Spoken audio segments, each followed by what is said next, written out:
Love. The demand to be safe in relationship inevitably breeds sorrow and fear. This seeking for security is inviting insecurity. Have you ever found security in any of your relationships? Have you? Most of us want the security of loving and being loved.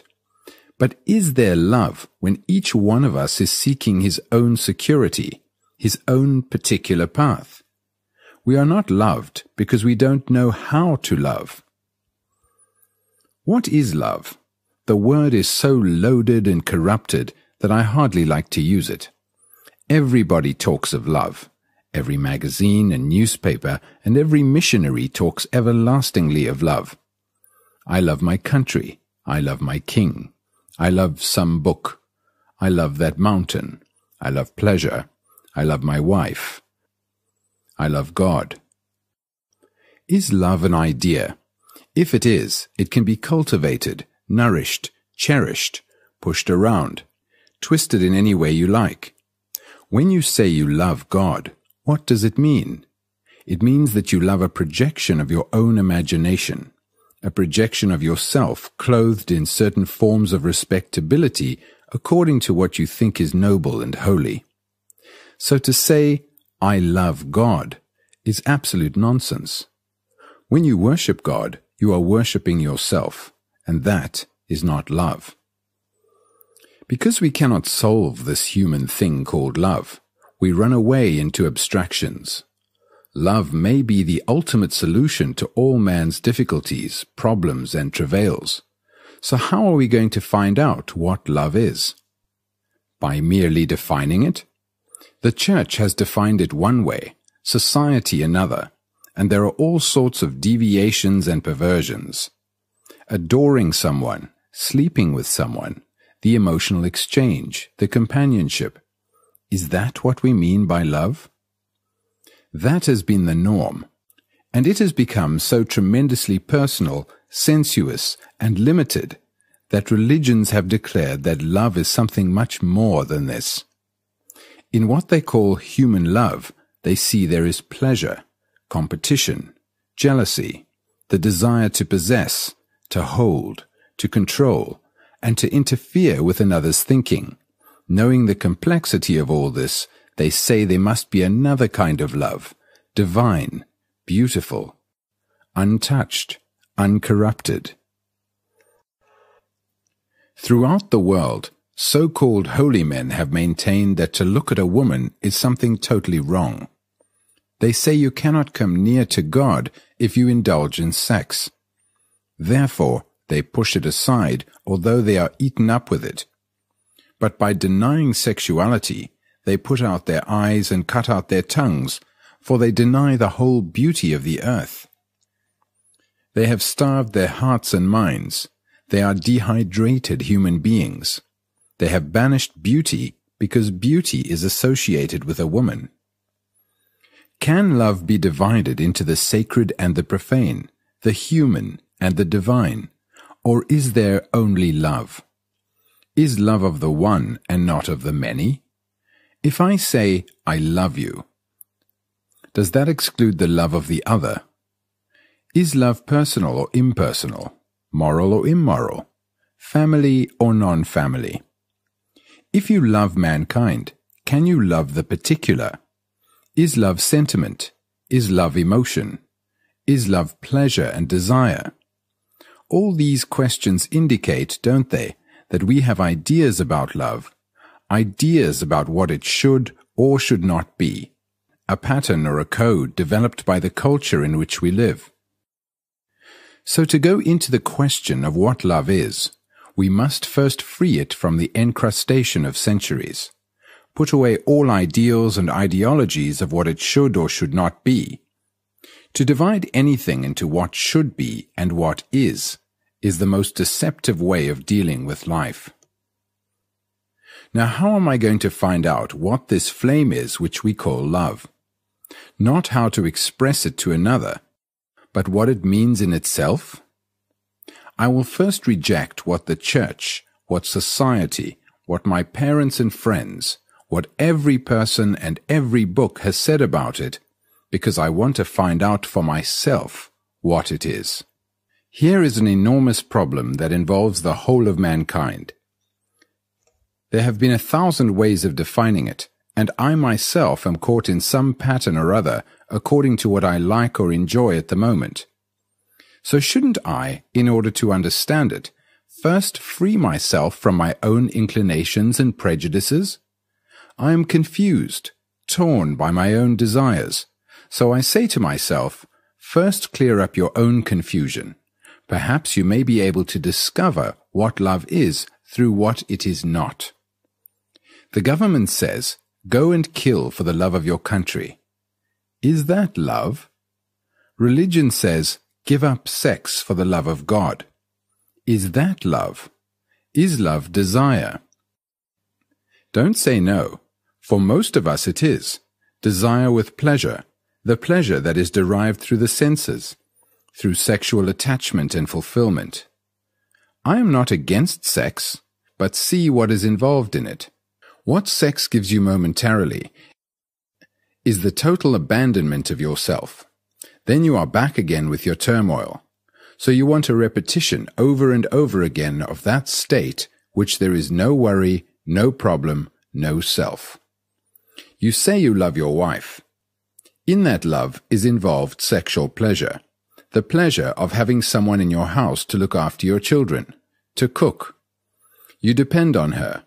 She has given you her body, her emotions, her encouragement, a certain feeling of security and well-being. Then she turns away from you.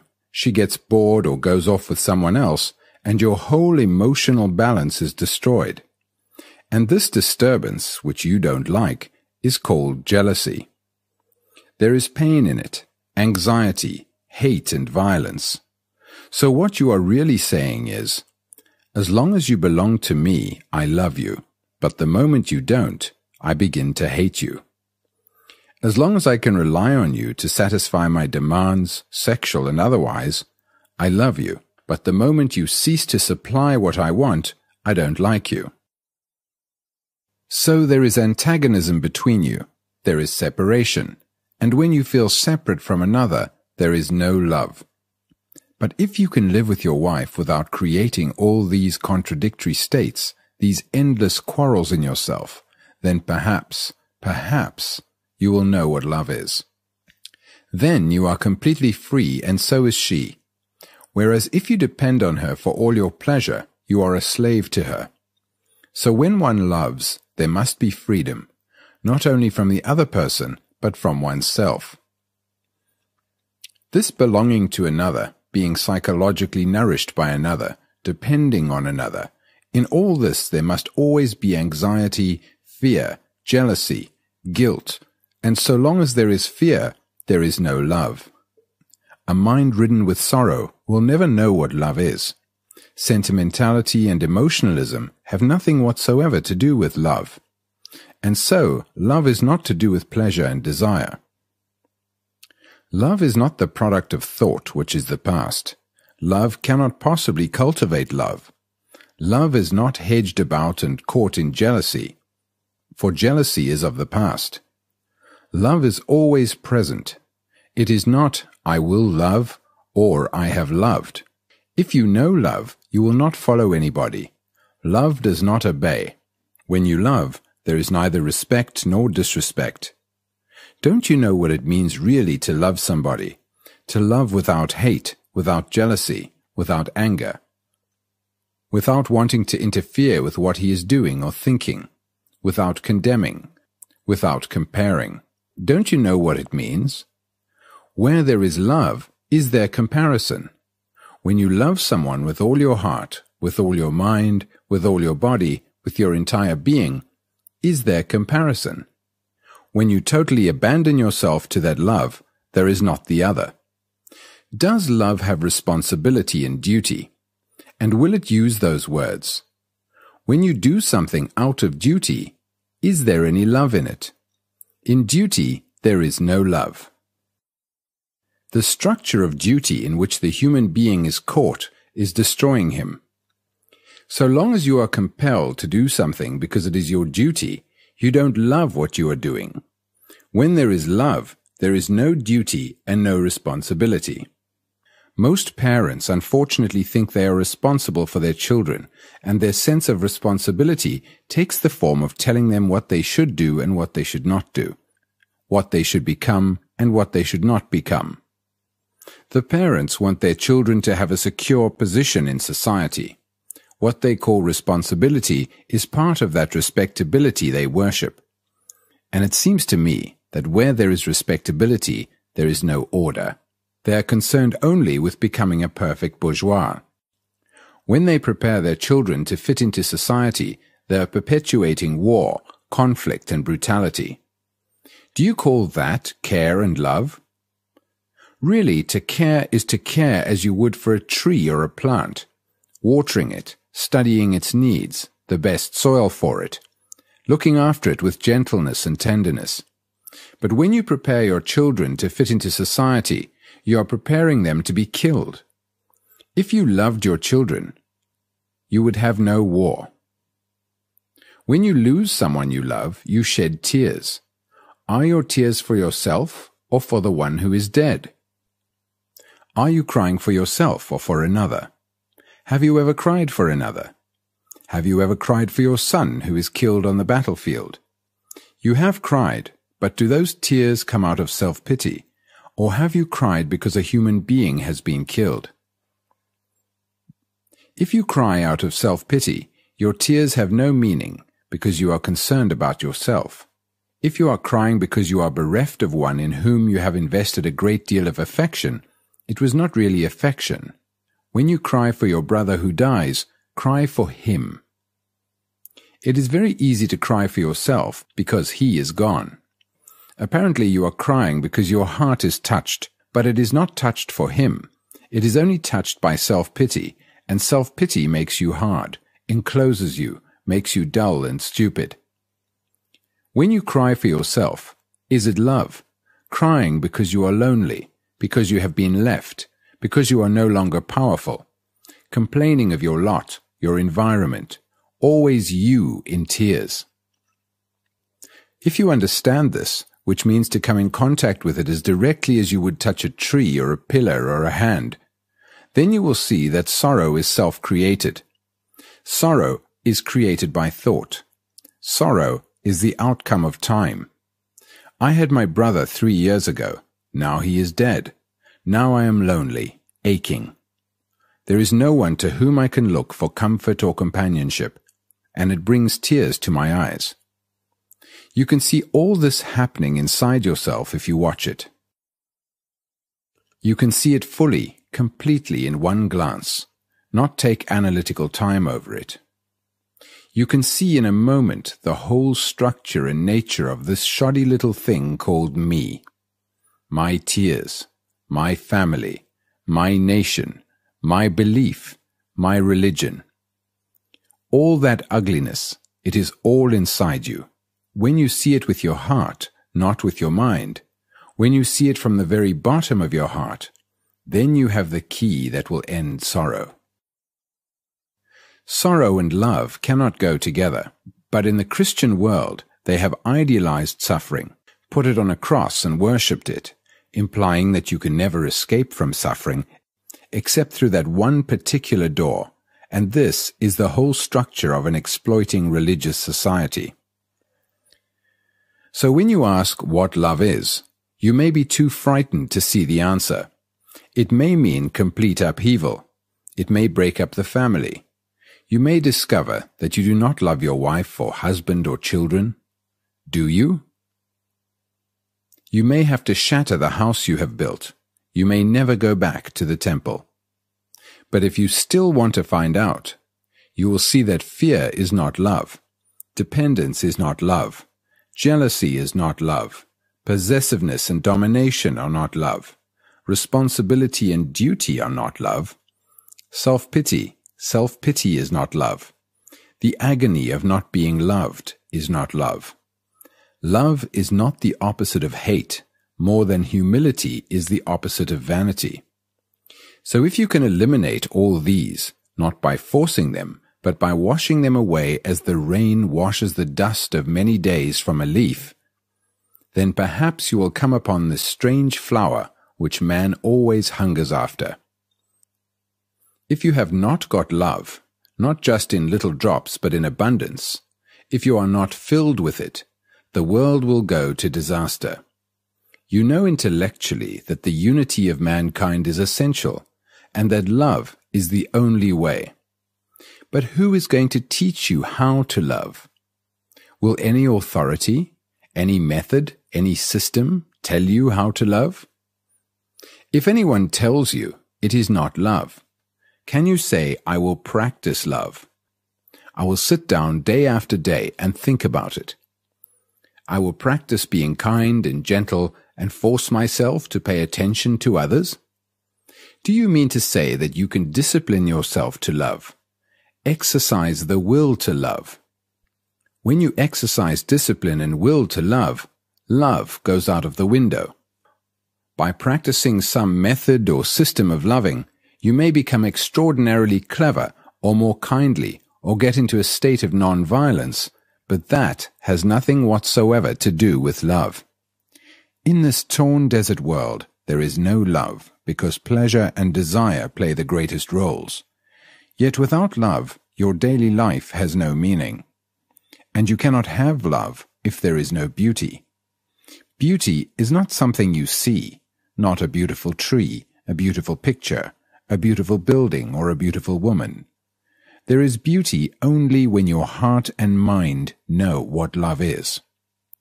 Without love and that sense of beauty, there is no virtue, and you know very well that, do what you will, improve society, feed the poor, you will only be creating more mischief.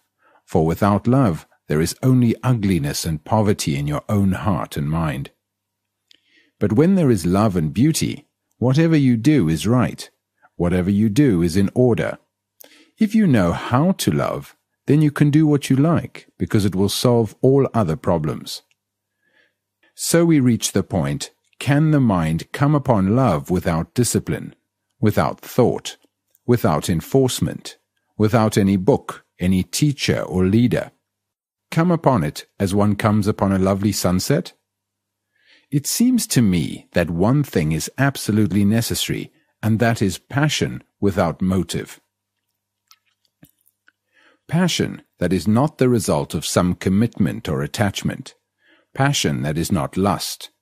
A man who does not know what passion is will never know love, because love can only come into being only when there is total self-abandonment.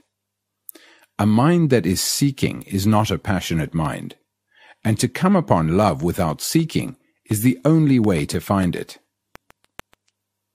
To come upon it unknowingly and not as the result of any effort or experience. Such a love, you will find, is not of time. Such a love is both personal and impersonal, is both the one and the many. Like a flower that has perfume, you can smell it or pass it by. That flower is for everybody, and for the one who takes trouble to breathe it deeply and look at it with delight. Whether one is very near and very near, or very far away, it is the same to the flower, because it is full of that perfume, and therefore it is sharing it with everybody. Love is something that is new, fresh, alive. It has no yesterday and no tomorrow. It is beyond the turmoil of thought. It is only the innocent mind which knows what love is. And the innocent mind can live in the world which is not innocent. To find this extraordinary thing which man has sought endlessly through sacrifice, through worship, through relationship, through sex, through every form of pleasure and pain, is only possible when thought comes to understand itself and comes naturally to an end. Then love has no opposite. Then love has no conflict. You may ask, if I find such a love, what happens to my wife, my children, my family? They must have security. When you put such a question, you have never been outside the field of thought, the field of consciousness. When once you have been outside that field, You will never ask such a question, because then you will know what love is, in which there is no thought and therefore no time. You may read this mesmerized and enchanted, but actually to go beyond thought and time, which means going beyond sorrow, is to be aware that there is a different dimension called love. But you don't know how to come to this extraordinary fount. So what do? If you don't know what to do, you do nothing, don't you? Absolutely nothing. Then inwardly you are completely silent. Do you understand what that means? It means that you are not seeking, not wanting, not pursuing. There is no center at all. Then there is love.